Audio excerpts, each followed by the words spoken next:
Hi everyone, welcome to our Career Insights series brought to you by The Finance Story, a platform that enables people in finance make better career decisions. I'm Shantar, the founder of The Finance Story and your host for today.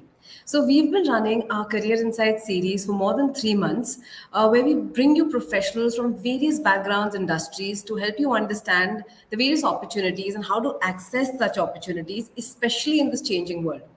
Our topic for discussion today is opportunities as a fractional and outsourced CFO for businesses in US and Canada.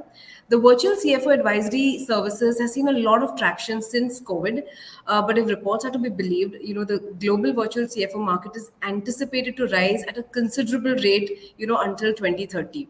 Platforms like Toptal, Upwork have seen a lot of demand for finance experts, in the section of CFO advisory, accounting, and and a lot of other such services.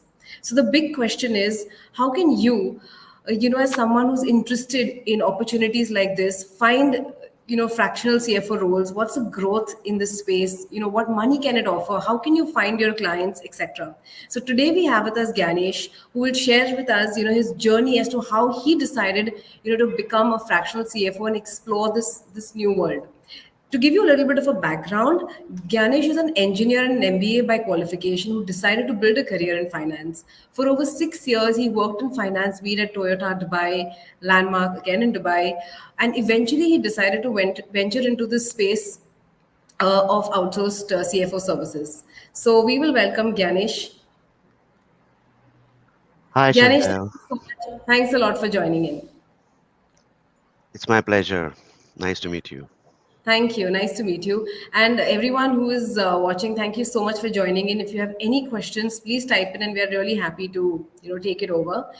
Ganesh, my first most obvious question to you is, as an engineer, how did you decide to get into the field of finance? Why finance, and how has been your career trajectory up till you started as an outsourced CFO? So what was your journey like? Sure. So by way back in 2006, as soon as I completed my engineering in computer engineering, even before that, I was very much interested in the stock markets. So I was looking at the stock prices and I was looking at how people on CNBC were talking about fundamental analysis and how to basically look at the financial statements of companies and value the stocks. So I was very much intrigued in that, and just post engineering, I decided, okay, that's something I want to get into, which was equity research. So I thought, how can I gain the knowledge immediately? Because for me, it's like I feel like gaining the knowledge is more important than gaining a degree. You know, post engineering, I realized that. So I started studying for CFA. And while studying for level one, I completed level one in the first attempt, level two also in the first attempt. I was also working while doing that. So I did join a stockbroker in 2006 and studied under him. And it was a very small brokerage firm. I started with a monthly stipend of 7,000 a month. Wow. And yeah, and after I completed level one, like within 1 year, I basically joined a hedge fund, and then the salary skyrocketed to like 30 a month. So I realized basically that once you gain the knowledge, there are people out there who are ready to hire you, even if you don't have the certification of a CA or an MBA. So I did, while working in the stock market, I worked for about 5 years with different companies. And yeah, and then I did CFA level three as well. So level three, I gained the entire knowledge.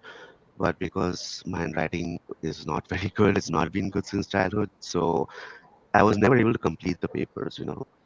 So after two attempts, I decided, okay, I've got enough knowledge of the CFA. I don't need to prove myself. It's not happening. Maybe after 5 years in the markets, I thought, okay, I need to get some fresh perspective on how businesses are run. Um, I was looking at businesses from the outside, creating equity research reports, writing about them and valuing them. I was like, I want to be in a business. I want to understand how these businesses function from inside. So I decided to do my MBA then. I did my MBA from SPJ in Singapore, Dubai. and I just got like hired straight out of Dubai by Toyota. Al Futtaim Motors is a big company in Dubai, and I was hired by them as a financial analyst. Post that, I spent 5 years in that company. I became a finance manager, and like, do you have any questions in the between, or should I just continue to the end? Because No, it's a no, long you story. no, you can continue. That's interesting. So once you were here, I mean, how and why did you decide? Why did you return to India? How did you get into the outsourced CFO space? How did all of that happen? Yeah, it is an interesting story as such. I mean, while being in Toyota, I learned a lot. So about FP&A, how within companies budgeting and forecasting is done, the relevance of it, how the fact that a budget is never the same. Like you set your budget in December, and by January it's already stale. The concepts of 3 plus 6, 3 plus 9, those kind of in forecasting, like you put 3 months of actual numbers, you forecast 9 months of numbers for the company. I also got to create incentive plans for the sales executives. I got to close the books, so monthly closure of books and looking at those MIL, creating those MIS reports for the managers. I got a lot of international experience. So I worked with people from various nationalities in Dubai, British, Indian, obviously, Pakistanis, American. I actually had an American GM over there, and I had a very good rapport with him. Like, he basically liked me a lot, and we are still in touch. Um, so after those 5 years, I joined Landmark Group. Um, Throughout these 6 years, like, I was married, my wife never, you know, joined me in Dubai completely because she has her own business here. So after 6 years, I decided to come back to India to try to gain experience here because while staying 6 years in Dubai, and this is not in general about the country or anything like that, you get this feeling like the future is not there long term because in the end you still have to come back to your home country. You know, Yep. so because they don't give a visa, a citizenship or something like that, so it's not like Singapore or Hong Kong or even the US for that matter. So it's better to come back when you see an opportunity. Um, and obviously, recession was coming in. So 2018 is when I came back to India and I started hunting for jobs over here. Um, so what happened is my fears came true. There's also this people say this that when you come back to India from Dubai, then you have to like bear with the discount. Yep. Uh, and many Indian companies don't value your Dubai experience much. So I did face those issues. It took me about 6 months before I could find a job, but I found a job with an American company, which was basically doing FP&A for the American firm XP Logistics. So they had an outsourcing division in Mumbai, and I found a job there and started working for them. And because of the American hours, again, they were like night shift. And since my engineering days, it's been very easy for me to basically work in the night. As engineers, we used to study in the night, so I was very used to that. I love when it's quiet out there. Also, there's less traffic. When you're coming back from office in the night. So I was working with them during night shift and working in FP&A with Americans, and I got a lot of experience out of XP Logistics as well. Um, Again, big companies, so using big kind of software like Oracle for ERP. In Toyota, I had SAP. We use Power BI as well for doing analytics. So that also gave me a lot of experience in terms of how big companies work. After these 10 years of working in big companies, uh, okay, the interesting fact is those 6 months while which I was searching for a job in India, I also applied on Toptal.com. So Toptal is an outsourcing, I mean, it's basically a remote platform which gives jobs to people who want to work remotely. And it was not very easy to get through Toptal. They have like around 10 rounds, I think, of interviewing and case study. I also presented a case study, etc., from all my experience that I had, and I got through Toptal. Um, why? This is before I actually found a job with Expert Logistics. So then after that, while working with Expert Logistics, about 6 months to 8 months later, I found an assignment with Toptal, where basically someone needed my help, for a short amount of hours. There was a company, a big company. Um, I forget the name, but they're big in HR. So the person needed my help in terms of creating dashboards for her, and that basically made me taste, uh, like a lion tastes blood. I basically tasted the kind of work style that I can have, the kind of environment that I can work with. Also paid in US dollars, and the pay was good, even though it was a small amount of work. I realized there's an opportunity in there. After that, there was another opportunity that came up on Toptal where a Canadian firm was looking for a CFO, and I did that interview. And thankfully, the person liked me a lot. I'm still with him today. It's been what, 4 years? He's not left me. I'm still working for that company, and he's the first person who basically got me into this kind of a space of fractional CFO space, where he said, because he's an entrepreneur, and he said, I just need work and I need help with finance decisions. I need reports on analytics, on what my company sells, based on what my company sells. um, I need I need help with treasury management, decisions to be made in agreements. Every Basically, finance helps with every aspect of the business, right? And he basically made me realize that, okay, there are many more entrepreneurs out there, not only in North America, although I am focused only on North America because of my timings, but there are many entrepreneurs out there who need help from seasoned finance professionals.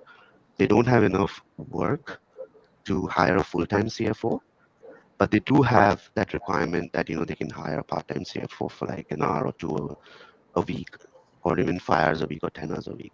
You know, and that's where I got my idea that okay, maybe I can do this, and then I left XPO Logistics and started doing this full time.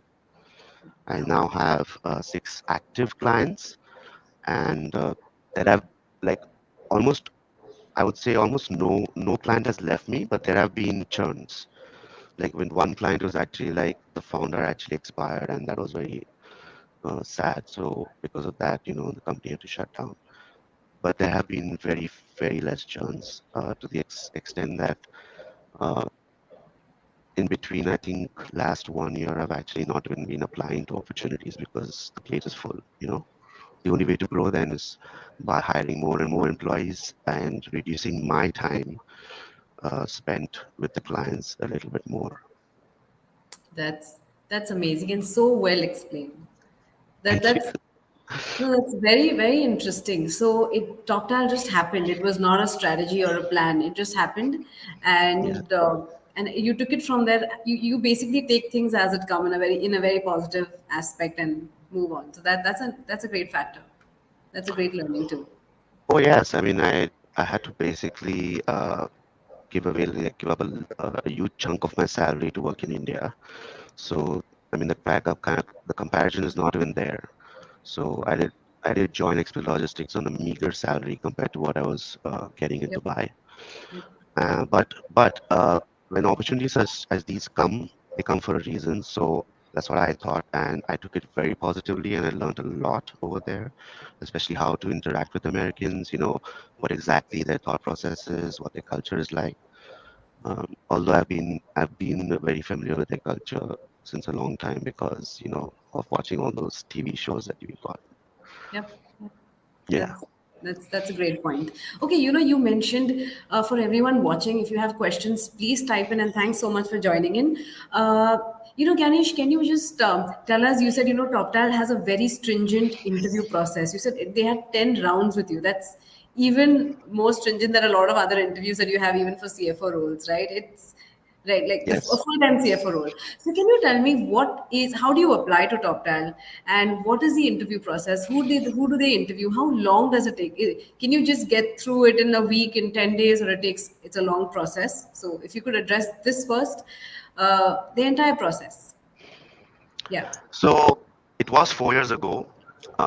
So my memory is not very sharp on that, but I do remember like to apply to TopTel, you basically apply on their website itself. There are also referral processes like I can share the link and then people can apply through my link. that's a referral from me.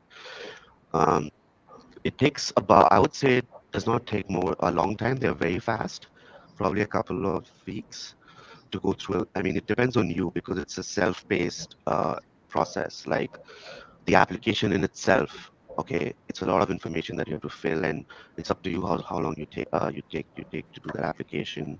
Uh, the HR round is there as well, where interviews are set up fairly quickly. So it's based on your schedule as well as the interviewer's schedule, but they do have it very quickly. There was a case study that I had to do. So they basically give you a case, and then I do the valuation of the company. So it all depends on what exactly is your focus, because they also do IT, finance, IT, COOs, marketing people. So it all depends on what field you choose, and then there's a case study based on that. So I had like a company where I had to value the company, give my own perspective on the financials of that company based on the story given in that. That's the writing part. After that, I have to present it to someone who's interviewing me. Like the person is basically acting like a client, and he's doing a role play, and I basically suggest stuff to him about his company. And the thing about these analysis is that there's no wrong answer. If you're thinking out of the box, your own views are very much appreciated. So the person who interviewed me, he appreciated the fact that I had my own views about certain things, and I was also adamant on, the ideas that I was giving out. So that means, yeah, it is stringent because, and the advertisement is also like, we hire the top 3% of the workforce. That's what they say. I don't know how true it is, but it is because of that, it's a stringent process. And I do view them as creme de la creme because there are many competitors to Toptal. There's Upwork, there is freelancer.com. Uh, Now, in the last 6 months, I think a lot of companies have come up which give such kind of opportunities. But the beauty about Upwork is that they interview the client as well. So it's not only us. A client comes to them, they have a matcher, they have a recruiter who speaks to the client about what their requirements are. Then they post the job requirements on Slack in terms of, and then we all can apply the minute we feel that the job is like, something that's up my alley. I apply. They also create a profile for you. Once I was in Toptal, they helped me create my own profile on it, and it actually it looks really good, compared to when I made my own CV. I can share that link as well as to my profile on Toptal. Yeah, so the matcher basically helps reduce, the time taken for communication between me and the client. Whereas in Upwork, like, a client posts an ad, they want some work to be done. You apply to that ad. There's no guarantee that the client might, reply or not. There's no guarantee. You don't know whether the client is serious or not. With Toptal, at least we know, like, the client is ready to pay. The top, even their pricing is, by the way, top. It's like premium pricing. So you know that the client has and the entrepreneur is ready to pay that kind of money because they have their margins as well. No, that's fantastic. So, you're saving so much. There's no ambiguity, right? You're saving so much of your time. It's like a recruitment Yes, process. The right CFO is onboarded, okay, with a very diligent process. And similarly, the right client is also available who's seriously looking for a good candidate. And there's a matchmaker who helps both of them meet. So it's amazing. exactly, It's great. exactly. And they also take care of the payments and stuff. So it's like the client pays them and they pay us. So the financial risk is also taken away. Amazing. That's great. Okay, so now so do you choose your clients? Like, do you get a lot of clients and then you decide on the particular set of clients? How does that work? Okay, and how long did you take to get your first client? Like your first long term client, which paid you considerably well. That's a very good question because you definitely need to have patience in this process.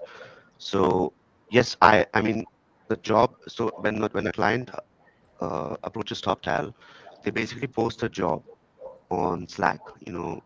Slack is basically a chatting software Yep. between Yep. companies, right? Intercompany.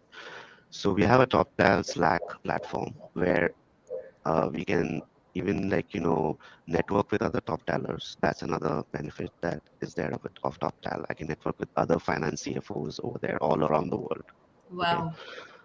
Oh yeah, and they also have like meetups. Like we had a Toptal meetup in Mumbai. I think it was 3 months ago. We have Mumbai sections, we have Delhi sections. But obviously it's filled a lot with IT folks, less finance folks. Um, yeah, so they basically post the jobs, and if I like the job description, if I like the company, then I apply to it. Okay. After I apply to it, when I apply to it, I'm supposed to give my pitch. So the pitch is also a very important thing because if a company say if like a job says like they need SAP experience, and if your pitch doesn't mention SAP, uh, it'll not catch the eye of even the recruiter. I've also maintained good relations with the recruiters by personally DMing them and telling them, hey, I've applied to this job. I'm very excited for it and stuff like that. So a little networking also helps. So yeah, and then once the interview is done, I can still, if I feel I'm not a good fit for the client, I can still reject a job offer. You know. So yes, it's up to the client. It's up to me. It's we decide what we want, and when it comes to top tile, I only tell the client the amount of hours I think it will take to do the project, or the amount of minimum number of hours that I will work, in a week that I want to bill you for. We don't discuss rates. The rates are discussed by top tile with the client. Okay. So then you have a fixed rate which you quote to Toptal, Top okay, and Toptal can bill whatever they want to the client, okay, but you'll get what you quoted and what you asked for. So you can always ask for something more, or or if right, okay, Exactly. So when I initially started, I had a rate that I quoted. I can change that rate anytime I want by just logging into my account.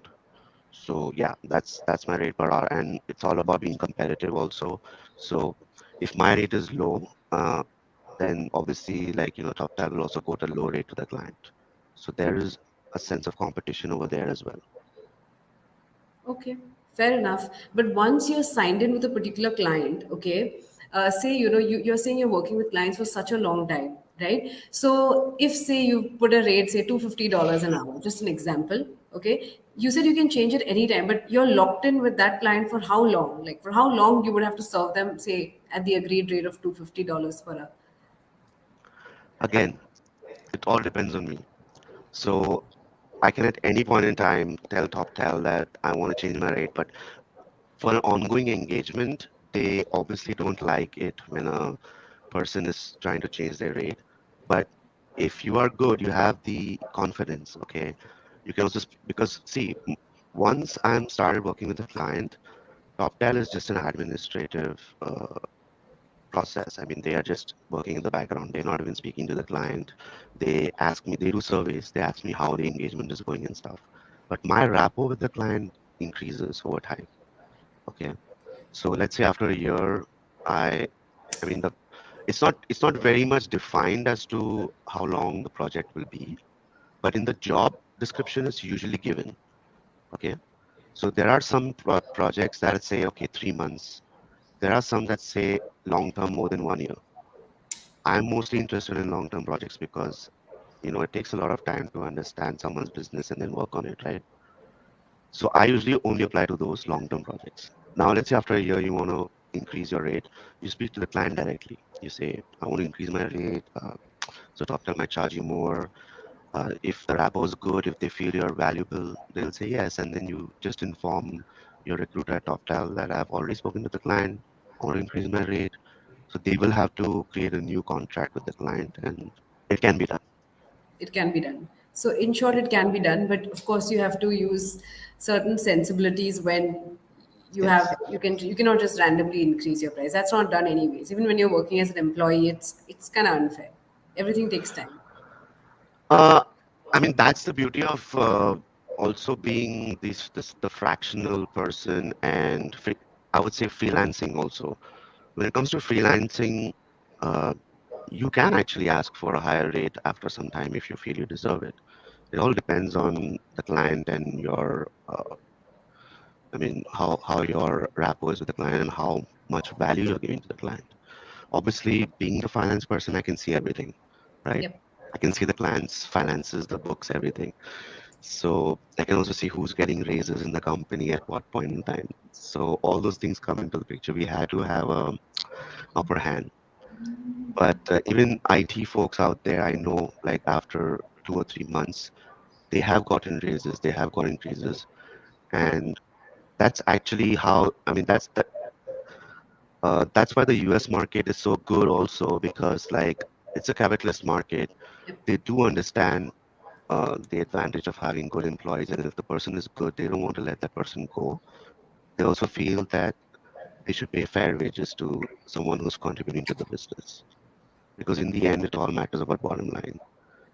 That's something that I disagree with in the Indian Yep. working environment. You know Yep. that sometimes they let go of good employees just because of petty things like small salary raises. Yep. I agree. I totally agree with that. As a freelancer, you have the complete control on what you want to charge. Amazing. True that. Cool. So, my next question is, in terms of monetary consideration, okay, or in terms of monetary compensation, in the UAE, the salaries for finance folks is a lot, right? So when you moved to India, it was very meager, right? So right now you're freelancing for let's use the word freelancing because that's how it is, or an outsourced CFO for the US companies. So has it? How do you see your salary matched up? Is it matched up to an Indian level? Is it matched up to the UAE level? How is it? If you're okay to share. It's nowhere, I mean, it's nowhere even close to Indian levels, okay, or even UAE levels. It all depends on how efficient you are, okay. Um, so it, it's very important to understand that in the US, how much is a CFO paid, for a full-time job? I think an average CFO earns anywhere between 400 to 500K easily in US dollars per year. So that is one number to think about. And then you're not working full time for the client. You're working part time, a certain number of hours. Uh, in the US, they always go by a number of hours. Like that's how we talk when it comes to freelancers. How many hours a week will you work for? Also, they pay their employees in the US every 2 weeks. It's not every month, so you do get paid every 2 weeks. That's another advantage. Um, so I'm somewhere in the middle, I would say, of a US CFO's salary and an Indian CFO salary. But then there's also the fact that a fractional CFO is more expensive on an hourly basis than a full-time CFO. It's the same concept as a part-time and full-time person. You hire a full-time person, you give them a certain set of salary. You hire a part-time person, the per hour cost will be higher for that part-time person. Okay, because they are giving you a certain amount of efficiency. Their efficiency is much more than a full-time person. There's no chai breaks, there's no tea breaks, right? So, like I said, I have got 6 clients. I don't know right now what the average is in the UAE, but definitely it's like 5x, 6x, okay, of what I was earning in the UAE. Uh, it's like 10x of what anyone can earn in India because there is no, I would say there's no upper limit. Once you start doing well for the company, there are many times that I've got companies who are not doing well, they're not profitable, and then I help them to go back to profitability by, looking at some of the processes which were causing them loss of money, right? So when an entrepreneur sees, okay, I've saved X amount of money because of this process change, because of this guy. So he's always open to, increasing my rate and my salary and stuff. From 6 clients, I can go to 12 clients, I can go to 15 clients. So I don't think there's much of an upper limit. Definitely, it depends on the market you're working for. Um, I have seen some UAE, jobs on Toptal as well with UAE companies, and they are definitely paying a little less than the US companies, but not very less. Okay, so right? if I talk about average in the UAE right now, if someone would say 10 years of experience, I'm talking an average. Okay, you could expect something between 25,000 to 30,000 dirhams per month. That would be your average. Okay, and of course in India, I mean it could be what 45, 50. So this is, you're saying, a lot more lucrative, with control over your time and control over the kind of clients you want to work with. So you're not just working for one large MNC and doing the same, you're adding value. So you're saying it's a lot more lucrative in the monetary aspect, in the work aspect, and the timing aspect as well. Yes, 5x, 6x. That's what I said. So, and India, 5, 6x UAE. But then again, you have to understand that uh, it's US dollars. I've got Indian cost of living. Yep. So that's another advantage. Also, it depends on which market you're working for. I think when you choose a market, you should then be dedicated to that market. So now, since it's been 5 years, now you said 10 years work experience. I've got 15 years. So maybe that also is another thing to consider. But now I've stuck to the North American market. I'm so dedicated to it that I've actually shifted my work hours. So that is another aspect. I work US hours. So it is night time in India when I'm working. I'm sleeping during the day. So that's something a lot of people think I've given up, my daytime and stuff like that. But actually, I like working in the night. So I don't feel I've given up anything. A lot of people cannot do it, you know, they cannot do that. So I know that Australia is also another market which is coming up in this, in terms of very good potential for fractional CFOs, and then UK as well. So UK and Australia is a very good market for those who cannot do night shifts or work in the nights. And they also have similar paying structures as the US. And yeah, you do get freedom as to when you want to work, and like I decide my calendar. Um, my client and I, like, if he's free and I'm free, we have a meeting. It's like that. So if I'm not free, we don't have a meeting. But in the back, but uh, they are also very clear that what matters is the work is done, rather than the amount of time that you're spending with them, which is again something that is very less in India, where they look at your time rather than the amount of work you're doing or the contribution you're making, Wow. right? Yep. No, this is exciting, and you've been very generous in sharing a lot of information, to help everyone else who's watching. And, when we make an article out of it, also, we will include factors, because a lot of people in India, as you mentioned, they're very keen on exploring this kind of market. If you look at the big fours, if you look at the big 10 firms, they've all amped up their CFO advisory team, right? They're expecting Yes, huge churn rate, be it GT Bharat or everyone. CFO hiring is huge. Correct. A lot is coming to India. Correct, because of the talent pool and the hardworking nature and the qualifications. So those who are looking at providing outsourced CFO services, okay, Toptal could be a great consideration. If they are actually a good candidate, they won't be disappointed. They'll get a lot of opportunities, yes, and there would be the monetary consideration would be rewarding. Correct. That's important as well. it is rewarding for sure. But I like just like all other outsourcing concepts, outsourced. I mean, these kind of firms you're talking about, like the Big Four, who are providing these services as well. I don't think that they can be apt for everyone. So that's one thing that I have very much, kept in mind, that the entrepreneurs that hire me, they want personal service. I've actually had some clients that have hired me and said, we had hired a CFO firm before this, and I was not happy with them because there wasn't personal service, because that CFO working for them was another employee. Yep. He was an employee to that CFO outsourcing firm, Yep. whereas I'm working for myself and I'm working for my clients. So I give personal service. I'm definitely very much motivated for them to do well in life, for their companies to do well, for them to be able to keep their employees employed. Okay, many a times they're not able to afford like full-time CFOs. These are all small to medium firms. Uh, by having some financial advice and making the right decisions, I'm basically helping like even all those employees do well in that company. So that's very important to understand, and that's why like I feel like I will never go the commoditized route where I'll create a company which has all these CFOs and they'll be I'll have many clients and they can hire a CFO for my company. Doesn't work that way. I don't think so.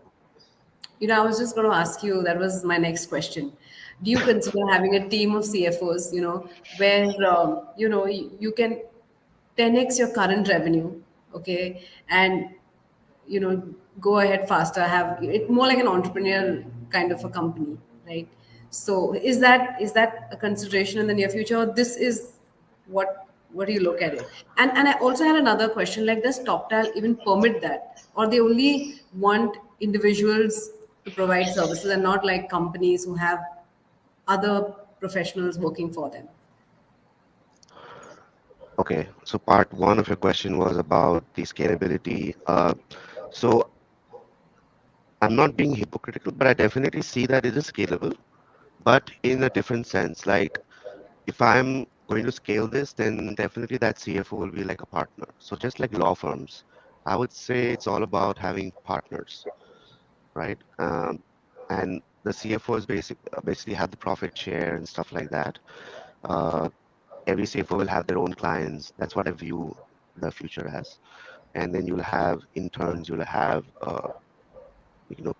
analysts, financial analysts also who can probably jump from one project to another, helping each CFO. And then there is personalized service to the clients. But those CFOs will not be employees, they'll all be partners. There will be employees, but at lower levels, and then those people can obviously strive to become a partner of the firm, the same way lawyers work. Um, for your second question, I think yes, TopTal, there are no such restrictions. Like I can have my own company, I can have my own employees. When I'm applying for it, I can even tell the client, like, I have a certain set of employees and stuff like that. What matters to them is in the end that the client is happy and satisfied, and I'm the one who's like, facing the client in that sense, or doing the work for the client, and in the end that the work is done. So I'm very transparent with them in terms of what all I do. I've always been transparent with everyone. No, I agree for that. You're very transparent to the point. That's amazing. I want to ask you this question as to if you're okay to share, okay, what was the first price that you quoted when you started, like in 2019, 2018, per hourly basis? What was your starting point? And yeah, To TopTal. yeah, to top 10, if you're okay to share. Um, I mean, it is a difficult question because I'm not sure whether it is right to share because it, Okay, at that time I did not do much analysis. It could be too low, it could be too high, it could be in between. But I do remember it was about I started by asking about $30 an hour, okay. and then over time I got to know the market and understood the market, and then I think the price point now is correct as to where it should be. It also depends on how good you are, and you know, once you get that confidence and that level, then like you said, $250 an hour is also not much. Not much. Oh, wow. No. Okay. Not at I've all. actually I've actually attended some workshops where basically consultants have reached that level where it's 250 or even $500 an hour. It all depends on what level you reach. I think probably 5 years from now, like depends because I've got companies from all different businesses because they're small businesses, so it's like they're a mix of businesses, right? So I get all the experience of each and every business, not only logistics or only healthcare or only media. All of them are in different businesses. So then there are companies that are also raising money. There are some companies that are in the seed round. There are some companies that are in a little later stage in life where they are just bootstrapping. So with all that experience that I get and the contacts I create, it's possible that it can be $500 an hour because I just go in there, see the financials, give them a solution, and get out. You know, And over the last few years, okay, over the last few years, have you seen a lot more requests for the kind of services you provide? Like, does TopTal push in a lot more requests that, hey, we have this client as well, in comparison, say, in 2018, 2019 when you started out? definitely. I mean, I started in, like I said, it took me 6 months to get that first job, right? I kept applying, but then it took me 6 months, and then another 3 months to get the second one. But after that, it was no stopping, right? Once you get it, then once you're in, and then you create your profile, you increase your profile based on that. Um, Post-pandemic, it has obviously blown up a lot. So I had the advantage of being in there before the pandemic came in. So 2019 is when I started full-fledged with all this stuff, and then post-pandemic, a lot of companies started realizing that people can work remote and remote does work. A lot of companies in Silicon Valley started realizing that we can outsource uh, a COO, a CMO, marketing officer, a CEO, even a CEO, and a CFO as well. Because in the end, these per people are just strategic, right? So it's all about having those ideas, and also knowing that also post-pandemic, a lot of tools came up online, you know, which helps you do the work very easily. Some like there's a soft like the most famous software in the US for accounting is QuickBooks. QuickBooks is not very relevant in India, but it is so like great because it's all on the cloud. Anyone can access their books from anywhere. I know there are competitors now in India to QuickBooks. It connects to all your banks. All the transactions are automatically imported into QuickBooks from the banks, from credit cards, etc. That anyone in the world can manage your books if you're using QuickBooks. Okay, it can be from the Philippines, from India, from Sri Lanka, etc. So it definitely has blown up post-pandemic, and now, in fact, we also have groups. Like there is a group called Fractionals United. They invited me to join them, and now, so they also have like a Slack channel, and I see like they have, I think, more than 1,000 members now. Even there, I see job opportunities come up. People are posting jobs, people are posting resources, etc. Wow, this is Yeah, fantastic. This is amazing. Well, you know, it's only going to increase. it's only going to increase. Okay. Yeah. So what do you, so if there's somebody, who is working full time, right? And if they want to be a part of this, in India, it'll be called moonlighting, right? So how does TopTal permit? Okay, or it's like if you already have a full-time employment, you're not permitted unless you seek permission from your organization. How does it work? Do they have restrictions?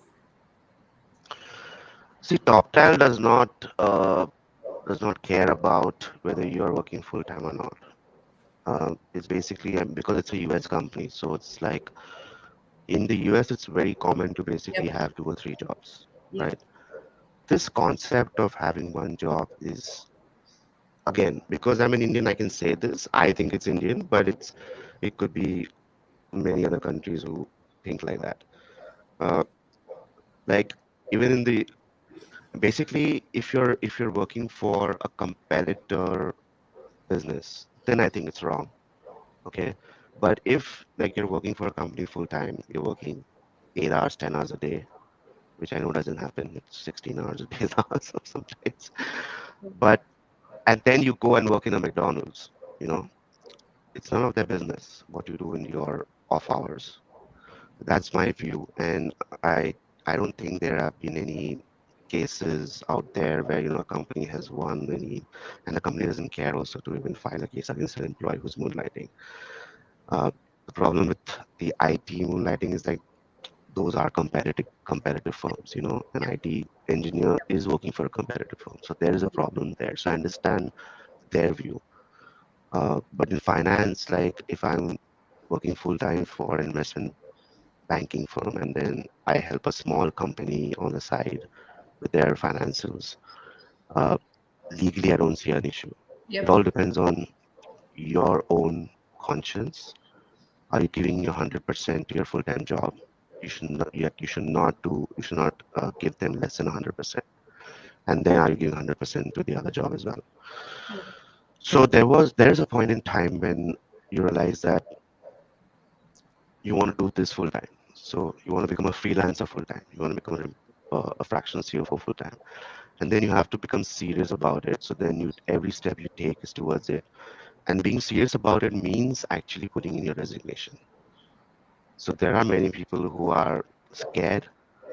They don't put in their resignation. They do moonlighting, uh, or they do say 2 or 3 jobs and continue with that full-time job just for the safety of it. But it's not worth it. The minute you don't, I mean, if you don't take any risks, you'll not grow in either sphere, right? You'll not probably not grow in a full-time job. You'll also not grow in this. So you need to take the risk. You need to plunge in. I've set up my equipment at. I've made my own office. I have two like screens. I have a keyboard and everything, mouse. So I've set it up properly. I have hired now employees. I set up my proprietorship firm. I looked at it like from a very serious angle, and I thought this is my full time. Great. That's fantastic. So, what would you tell those who want to start this? Okay, they want to go full time into it. What mistakes could they avoid? Anything which you feel, hey, wish someone guided me through. I would, I would have probably not done this. What advice would you give those watching if they want to get into this full time? Um, that's a tough question. I haven't actually thought about it. I mean, definitely you'd want to think about how you want to structure your taxation. Okay, for freelancers, the government has given some benefits like 4480, 4480A, where you can file taxes based on it being a business. Okay, so in India, unless the company is not hiring you from India, having an Indian office, this work is considered business. It's not considered you're considered a professional, right? And under professional, you can file under 4480, which gives you like 50% straight tax deduction. Like you can just claim 50% of your revenue as expenses. So planning for your TDS, okay? You don't, since my clients are paying me from abroad, they don't deduct TDS. So I have to pay advance tax every quarter. So you have to plan for that, okay? That you have to pay advance tax, so that you have to pay interest on them if you don't pay them. You have to look at, is your business going to cross 50 lakhs turnover? If it's not, if it's going to be under 50 lakhs, you do 4480 or 4480A. Sorry, ADA is for up till 2 crores. If it's going to cross 50 lakhs, you do 4480A in India. Of course, UAE people don't have that problem, no tax. Uh, Definitely have a very fast internet connection. Don't cheap out on that. Uh, Also, I think it's very important to be very genuine. Like many people, they put in uh, these Zoom backgrounds, you know, but sometimes the client wants to see who you are, what your background is like, who you actually are. They can see your home environment and stuff like that. Wearing this, okay, a lot of people, they think, okay, the other person can hear me well, so why should I wear this? But I'm doing this so that the other person cannot miss a single word that I say, right? So being professional in that sense, uh, obviously looking good and looking professional on camera and stuff like that is important. So these are small things I think that matter a lot, and obviously your communication style.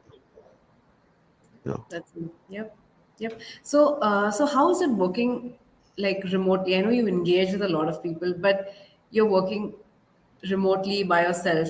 As we're so used to meeting people, right? We're so used to meeting. We want the interaction at least. So how do you deal with it? That's something that you enjoy. it is also something I enjoy, but I also feel like like you sometimes then feel that there is a distance, okay, because of which if definitely when if I meet a client in person, the connection grows stronger, and then if the client ever thinks like, of hiring someone else, just the fact that he's met me and he knows me much more now, he thinks twice because we become friends. So the pandemic actually was also very difficult because I couldn't travel much. But since everything's opened up now, I do plan to visit the States and meet my clients. Um, Definitely going in October, but maybe before that also. It all depends on like if there is a certain amount of specific work that I can get out of it. But yes, I think to cement relations once in a while, it's important to even physically meet them. And just last month, there was an event in Germany, and I was able to go to that event, and because both clients were attending that event, so I made sure I go to Germany. I met both of them. Uh, Actually, one did not end up coming, but one came up, and he's now like he's a very good friend of mine. Our relations increased. We had drinks together, so that kind of increases the camaraderie and stuff like that.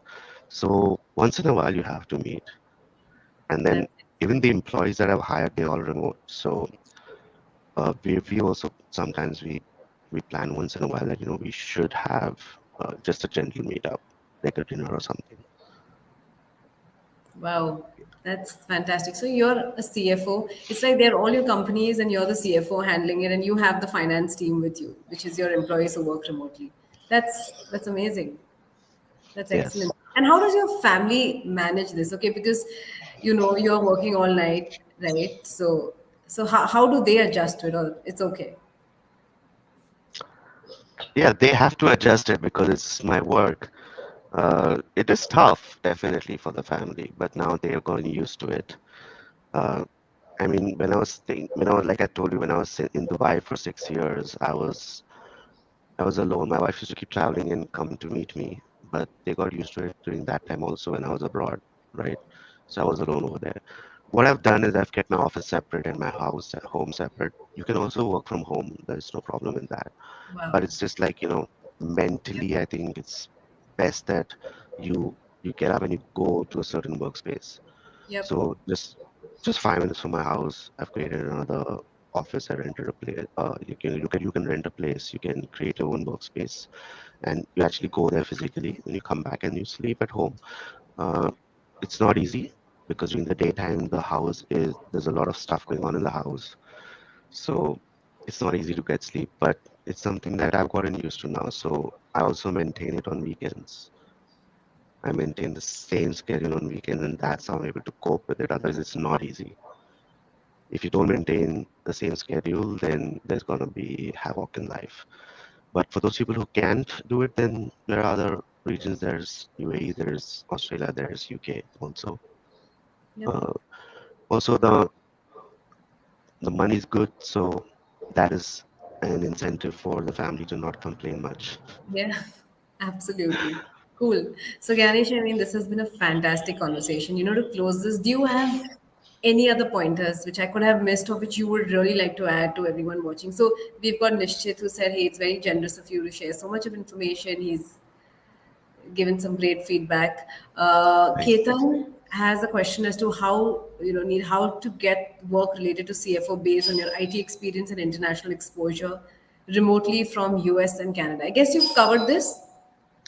Yeah, there are other platforms. I think you have to search for them. Like Upwork is also there, but recently Upwork has become full of talent that is just applying randomly to things that they don't even match for, because of which the client themselves are frustrated with the amount of applications they get. So I think Upwork is kind of like reducing in terms of quality talent, but there'll be more companies coming up. I don't know about other companies. I'm sure if you Google them, you'll find out that there are many more matching websites that have the same business model as Toptal. Okay, that's excellent. Cool. Anyone, if you have any questions, you can approach Ganesh. Of course, he's one of the most helpful, person I know, and always available for a quick chat. So, anyone has any questions, please connect with him. Okay, we have a question from Madhumita who says, what qualification and experience is required for providing CFO services? I mean, yep. Um, like I said, I mean, for me, MBA finance, having that 10 years of experience in finance as well. Before I started this, now I have 15 years of experience. Uh, you can also, even CAs, obviously, there's no doubt about it, can become CFOs. But I think having business finance experience is very important, and having the knowledge of, what exactly, like, we never got into this topic, but I feel that there are some finance professionals who are too risk averse. Like they only think about cost cutting, cost cutting, cost cutting. But you need to have a business mindset as to not only how to make the business efficient through cost cutting, but also how can you increase revenue. So the analyst mindset is also very important, where you can create those reports for the client, look at key KPIs, and give the client some ideas as to how he can increase his business revenue. You know, so you have to look at it from both aspects. And if you have that experience with your current companies, that will definitely help you in getting these kind of jobs. Okay. Madhumita, I hope the question is addressed. Aisha has a question. Okay, she says insightful and transparent and to the point. I totally agree. I mean, you really share a lot of information. Um the next one is okay. I think you've Yeah, been these are so just comments. yeah. I mean, yes. So I mean, these are some wonderful comments. Yeah, even I didn't know that, before having this conversation, that there is such a huge opportunity. You can do so much more, right? And you're paid so well for it. I mean, it makes a lot of sense, right? So Yeah, it does. I always thought like accounting and advice, you see a lot of outsourcing firms. I know they are making millions, right? But this is good stuff too, because at the end of the day, when you pay all your employees, you pay everyone, you might end up in a same salary compensation bracket. Yes, and you have the possibility to expand as well. It's not that Toptal or any platform is restricting you. So this is fantastic. So yeah, cool, done. Yes, Awesome. yes. So Ganesh, I mean, anything else you want to add? And I think it's almost an hour, and it's some great information that we have. Yeah. Sure. I mean, if I had anything or say anything, I think it'll create another podcast. So Yep. Yep. we Yeah. didn't even touch upon the topic of CAs versus MBAs, but maybe that for next time. Yeah, we should definitely do that. We should definitely have a CA versus MBA. I had that as a pointer, but I know that's going to take another 20 minutes because I know you have Yeah, a lot to say exactly. on that. So yeah, cool, done. So yes, Awesome. everyone who's watching, thank you so much for joining in. We will also make an article out of this piece so you can read it. We'll summarize the video. We'll make the short snippets, where every point is, every question asked is elaborated, and you could just watch the snippets. And yep, that's about it. You all can join us for our next session, which is going to happen soon, and we'll do a lot more, videos like this and connect with Ganesh. I mean, fantastic person, has been so generous with his information, and yep, love speaking with you, Ganesh. Thank you so much for the time. Thanks a lot. Same here. Thank Thank you. you. Nice meeting Thank you. you so much. Thank you. Take care. Bye. Take care. Bye. Thank you. Bye.